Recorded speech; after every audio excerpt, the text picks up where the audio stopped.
The Supreme Court on Tuesday, for the first time, is hearing oral arguments over whether transgender girls should be allowed to participate in girls' and women's sports.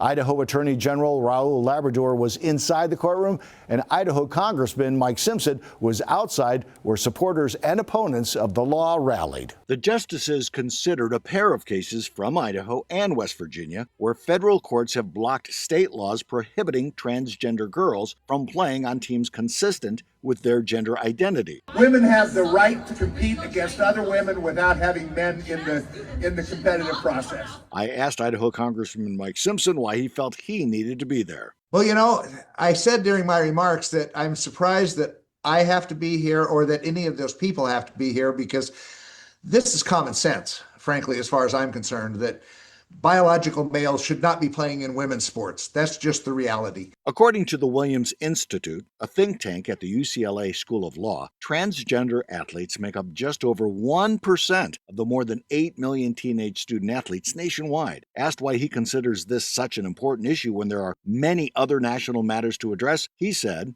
even though it's only 1% or whatever the percentage is, if that individual takes a scholarship away from a woman who would otherwise be able to go to college and get a scholarship and advance and compete in sports, that's one too many. As Idaho News 6 previously reported, Boise State transgender athlete Lindsay Hecox attempted to withdraw her lawsuit challenging Idaho's ruling on trans athletes in 2025, citing personal hardship, family loss, and negative public scrutiny. A federal judge denied the request, saying it was important to set legal precedent as the case reached the Supreme Court. But when you make a decision, for any decision you make in life, there are consequences to those decisions.